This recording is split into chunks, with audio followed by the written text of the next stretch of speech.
శ్రీ మహాగణాధిపతయే నమః.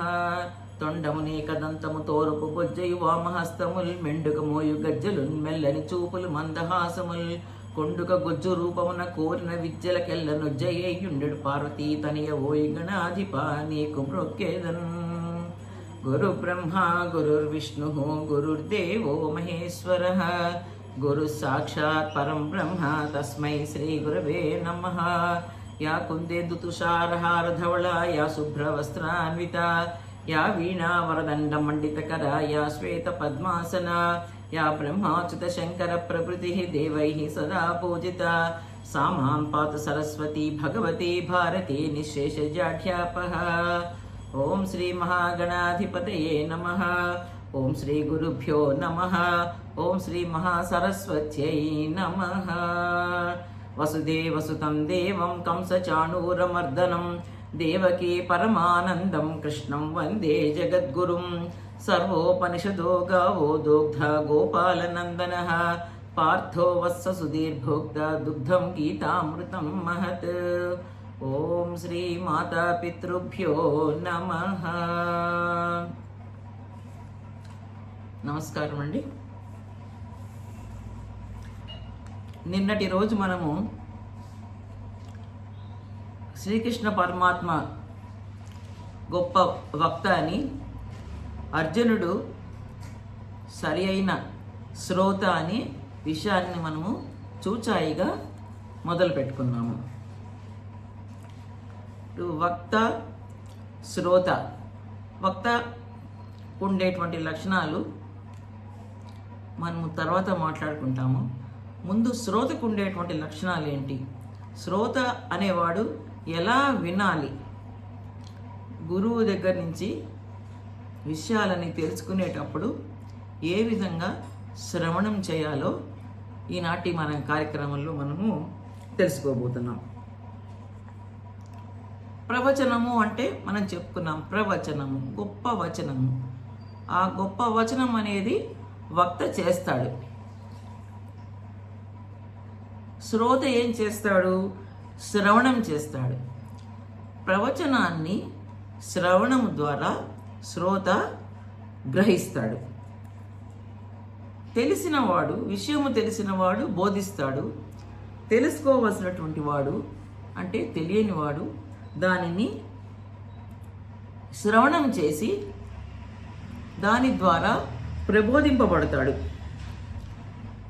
ప్రబోధకుడు అంటే వక్త పలుకుతాడు, అతని మాటలు మనకి వినబడతాయి.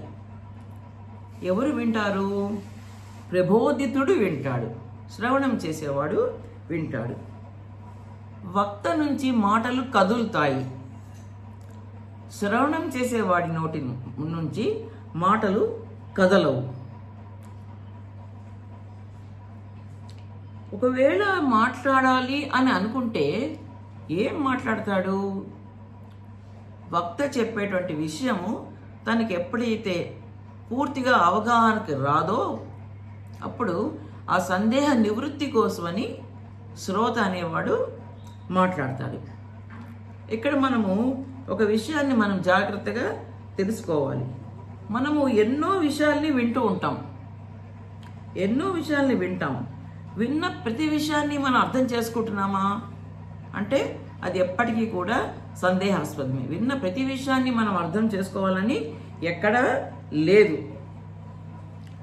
ఎందుకు అర్థం చేసుకోలేకపోతున్నాము అంటే సాధారణంగా మనం చెప్పేది ఏంటంటే చెప్పేవాడు సరిగ్గా చెప్పడం లేదు కాబట్టి నాకు అర్థం కావట్లేదు అని అంటామే కానీ నాకు అవగాహన చేసుకునేటువంటి శక్తి నాలో లేదు అనే విషయాన్ని మనం తొందరపడి ఒప్పుకోము.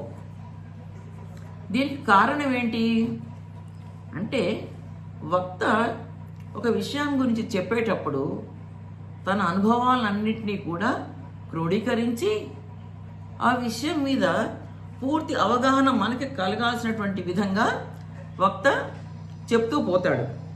అయితే శ్రోత మనసులో ఆల్రెడీ కొన్ని అనుభవాలు ఉంటాయి. ఆ శ్రోత ఏం చేస్తాడంటే వక్త చెప్పేటప్పుడు వక్త వైపు నుంచి వినకుండా తన అనుభవాల్ని కలుపుకొని శ్రోత చెప్పేది విని అది పూర్తి అర్థం కాక సందిగ్ధంలో పడిపోయి ఏం చెప్తున్నాడో అర్థం కావట్లేదు, అతను ఏం చెప్తున్నాడో అర్థం కావట్లేదు, అతనికి చెప్పే అంతటి గొప్ప జ్ఞానం లేదు అని శ్రోత తన అనుభవాల్ని క్రోడీకరించుకొని, మనం ప్రిజుడిస్ అంటాం కదా, ప్రిజుడిస్తో మనం ఒకరు చెప్పేది విన్నామంటే వక్త ఏ విధంగా చెప్తున్నాడు, ఏ కోణం నుంచి చెప్తున్నాడు అనేది మనకి అర్థం కాక మన సొంతం దాన్ని కొంచెం కలుపుకొని పూర్తి సందిగ్ధమైన పరిస్థితుల్లో పడిపోయి చెప్పే విషయాన్ని అర్థం చేసుకోలేక మన అజ్ఞానము అలాగే ఉండిపోయేటట్టుగా మనమే కారణమైపోతాం. దానికి కారణం ఏంటంటే వక్తకున్న అనుభవాలు వేరు, శ్రోతకున్నటువంటి అనుభవాలు వేరు. కాబట్టి ఈ రెండు కలిసినప్పుడు ఒక సంఘర్షణ ఏర్పడుతుంది. ఆయన అనుభవము, ఆయన వైపు నుంచి ఉండే ఆ విషయం మీద ఆయన మాట్లాడే మాటలు, ఈ శ్రోత వినేటప్పుడు తన అనుభవాల్ని దాంట్లోకి జొప్పించి వినేటప్పుడు ఆ రెండు ఒకదానికొకటి సంఘర్షణ పడతాయి. సంఘర్షణ పడి వక్త చెప్పినది ఉపయోగం లేకుండా పోతుంది. దీంట్లో మనం ఒక చిన్న ఉదాహరణగా తీసుకుంటే, ఇద్దరు చిన్నపిల్లలు పోట్లాడుకుంటున్నారు. చిన్నపిల్లలు సహజంగా వాళ్ళ ఆటల్లో ఏదో చిన్న విషయానికి పోట్లాడుకుంటున్నారు.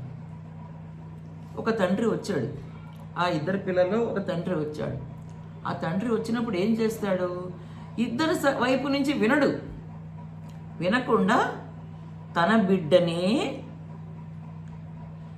సపోర్ట్ చేసుకొని మాట్లాడతాడు.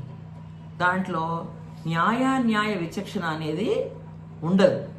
తన పిల్లవాడే తప్పు చేసి ఉండొచ్చు, కానీ తండ్రికి సహజంగా తనకున్నటువంటి ఆ అభిమానం కానీ ఆ ప్రేమ కానీ ఎలా పనిచేస్తుందంటే సరి అయిన న్యాయ విచారణ చేయడానికి వీలు లేని పరిస్థితిని కల్పిస్తుంది.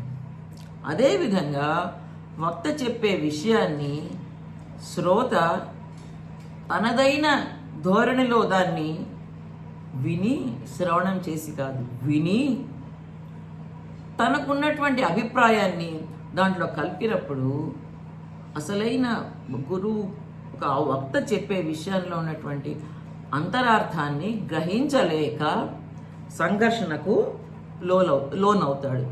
దీనివల్ల ఏమవుతోంది, అసలు ఆ ప్రబోధమే చెడగొట్టబడిపోతోంది. ఆ ప్రబోధం ఏదైతే చేస్తున్నాడో అది పనికిరాని స్థితికి చేరుకుంటుంది. ఎందుకంటే వినే ప్రతిసారి మనం శ్రవణం చేయడం లేదు.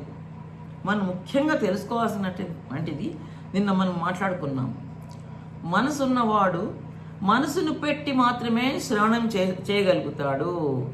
లేకపోతే కేవలము బాహ్యమైనటువంటి చెవుల ద్వారా వివిధ రకాలైనటువంటి శబ్దాలు, ధ్వనులు ఎలా మన చెవులకు వెళ్తుంటాయో అలాగే వక్తం మాట్లాడేది కూడా వెళుతూ ఉంటుంది.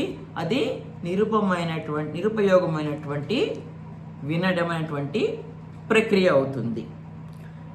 ఎదుటి మనిషి మాట్లాడే మాటలు కేవలం మన చెవికి కాకుండా మన మనసుకి ఎక్కాలి. కానీ ఇక్కడ మన మనసు ఏం చేస్తుందంటే తన బలమే ఎక్కువైపోయి వక్త నుంచి వచ్చేటువంటి ఆ ప్రబోధం ఏదైతే ఉందో దాన్ని అడ్డుకొని మనసు తన చెవులని తన వైపుకి లాక్కుంటోంది. నేను చెప్పేది విను అని మనసు ఎక్కువగా ప్రభావితం చేస్తోంది.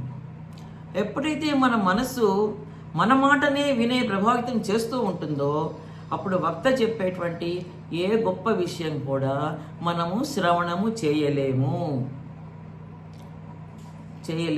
అంతిమంగా ఆయన చెప్పేటువంటి మధురమైన వాక్కులు కానీ, సందేశాత్మకమైనటువంటి విషయాలు కానీ, మనకి శ్రేయస్కరమైనటువంటి విషయాలు కానీ మన మనసుకు ఎక్కవు. మనకి ఇంకొక దురలవాటు ఉంటుందండి. అంతవరకు లేని ఆలోచనలన్నీ కూడా ఒక ప్రవచనానికి కూర్చున్నప్పుడు ఎక్కడ లేని ఆలోచనలు వస్తాయి. దానికి కూడా మనసే కారణం అవుతుంది. ఆ విషయాలు ఏమాత్రం కూడా మనకి అవసరమైనవి కావు, పోని అత్యావశ్యకమైనవి కావు, అప్పుడే చేసి తీరవలసినటువంటి విషయాలు ఉండకపోవచ్చు. కానీ మనసుకి ప్రశాంతంగా కూర్చొని ఒక మంచి విషయం వినాలి అన్నప్పుడే మన వాసన బలము మనల్ని ఏం చేస్తుందంటే పక్కకి లాగుతుంది. ప్రవక్త ఎవరైతే చెప్తున్నారో ఆ వక్త మాట్లాడే విషయాన్ని మనం శ్రవణం చేయడానికి ఈ మనస్సు అనేది అడ్డుపడుతూ ఉంటుంది. ఏకకాలంలో మనము రెండూ చేయలేము. మనస్సు ఎప్పుడైతే పక్కకు లాగుతోందో మనం చేయవలసినటువంటి శ్రవణం అంతా కూడా చేయలేక కాలాన్ని మనము వృధా చేసుకునే పరిస్థితికి వస్తుంది. కాబట్టి శ్రోత ఏం చేయాలంటే మొట్టమొదట తాను ఎందుకు అక్కడికి వచ్చాడు, అక్కడికి వచ్చిన కారణం ఏంటి.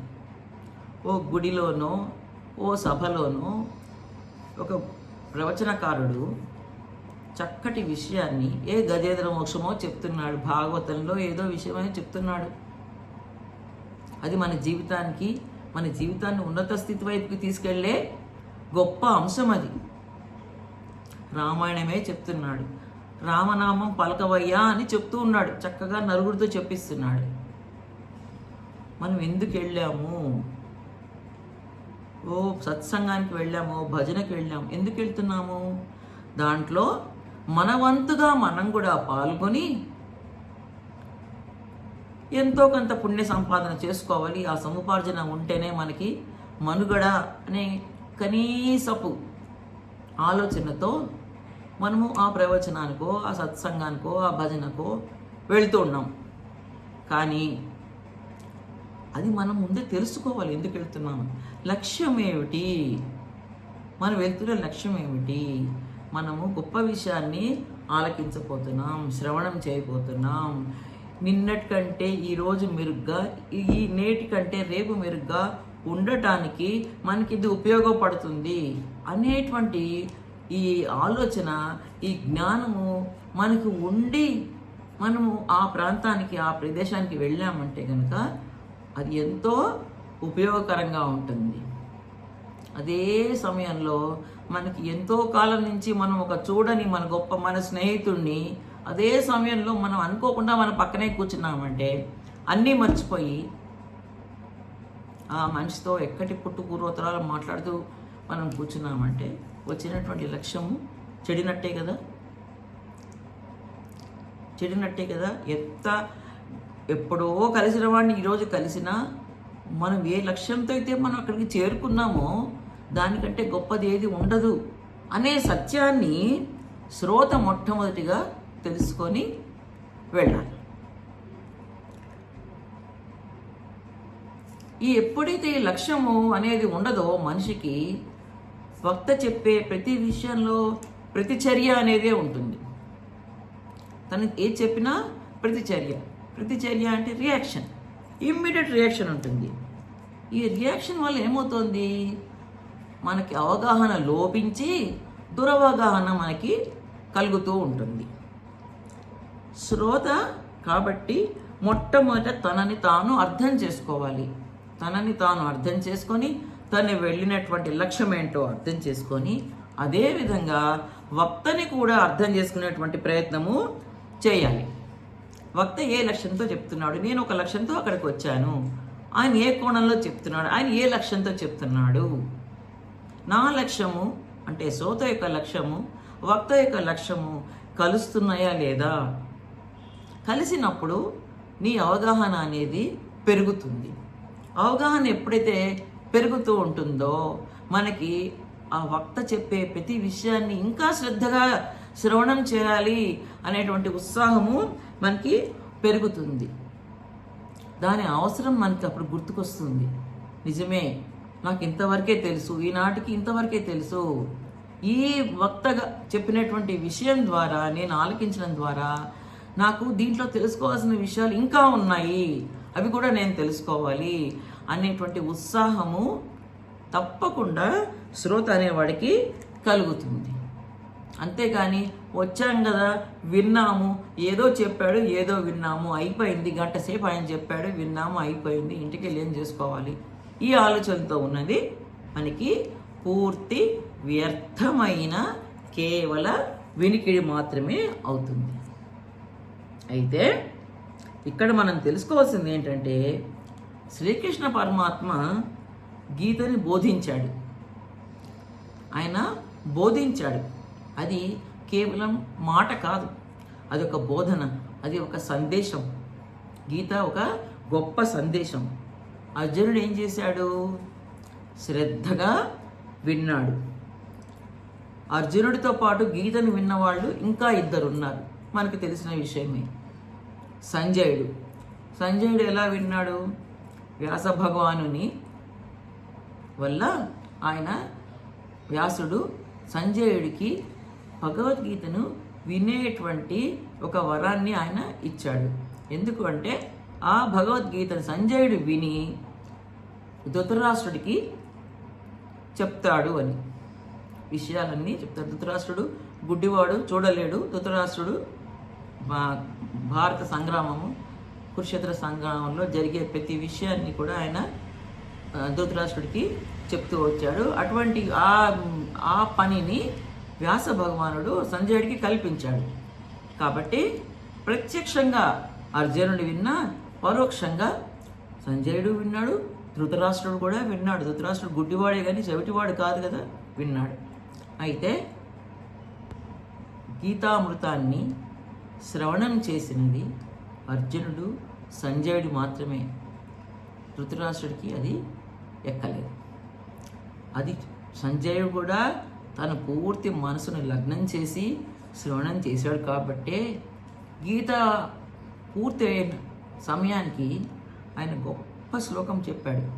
యత్ర యోగేశ్వర కృష్ణో యత్ర పార్థో ధనుర్ధరః తత్ర శ్రీర్విజయో భూతిః ధ్రువాణి తిర్మతిర్మమ. దాని అర్థం ఏంటండి?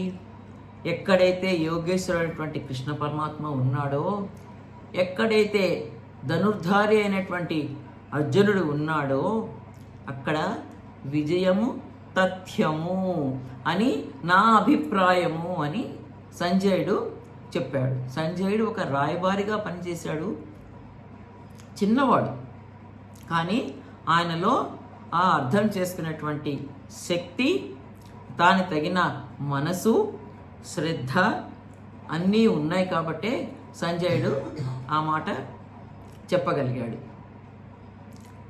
దీనివల్ల మనకు అర్థమైంది అంటే, భగవద్గీతని కృష్ణ పరమాత్మ ప్రత్యక్షంగా అర్జునుడికి, పరోక్షంగా సంజయుడికి, ధృతరాష్ట్రుడికి కూడా చెప్పిన తర్వాత కూడా సంపూర్ణంగా అర్థం చేసుకోగలిగింది ఒక అర్జునుడు, సంజయుడు మాత్రమే. కాబట్టే వారికి, అర్జునుడికి విజయము లభించింది. ఆయన కర్తవ్య నిర్వహణ గీత తర్వాత చేసినందుకు. సంజయుడు ధరించాడు. ధృతరాష్ట్రుడు సర్వస్వము కోల్పోయి వినాశనానికి గురయ్యాడు. ఇంతటితో ఈ రోజుకి ఈ వినికిడి కాదు, శ్రవణము, కేవలం వినికిడి కాదు, శ్రవణము అనేటువంటి విషయాన్ని మనము కొంతవరకు తెలుసుకున్నాము. ఈ విషయం ఇక్కడితో ఇంకా పూర్తి కాలేదు. కాబట్టి ఇది మన అందరి జీవితాల్లో అతి ముఖ్యమైనటువంటి విషయం. కాబట్టి పెద్దలు చెప్పేటప్పుడు మనం ఎంత శ్రద్ధగా వింటున్నాము, ఎంత శ్రద్ధగా మన మనసుకు ఎక్కించుకుంటున్నాము, ఎక్కించుకున్న దాన్ని మనం ఎంత మేరకు ఆచరణలో పెడుతున్నాము అని తెలుసుకోవడానికి ఈ శ్రవణం అనేది ఎంతో ముఖ్యమైనది. దీనికి కేవలం అర్జునుడు మనకు ఆదర్శము అనే విషయం ఉంది కాబట్టి ఈ విషయాన్ని మనం రేపటికి కూడా కొనసాగించబోతున్నాము. ఈనాటికి ఇక్కడతో దీనికి కొంత విరామము కల్పిస్తున్నాము. యత్ర యోగేశ్వర కృష్ణో యత్ర పార్థో ధనుర్ధరః తత్ర శ్రీర్విజయో భూతిః ధ్రువా నీతిర్మతిర్మమ. యదక్షరపదభ్రష్టం మాత్రాహీనం చ యద్భవేత్ తత్సర్వం క్షమ్యతాం దేవనారాయణ నమోస్తుతే. కాయేన వాచా మనసేంద్రియైర్వా బుద్ధ్యాత్మనా వా ప్రకృతేః స్వభావాత్ కరోమి యద్యత్ సకలం పరస్మై నారాయణాయేతి సమర్పయామి. సర్వే భవంతు సుఖినః, సర్వే సంతు నిరామయాః, సర్వే భద్రాణి పశ్యంతు మా కశ్చిద్ దుఃఖభాగ్ భవేత్. శ్రీయకాంతాయ కళ్యాణ నిధయే నిధయేర్థినాం శ్రీవేంకటనివాసాయ శ్రీనివాసాయ మంగళం. స్వస్తి.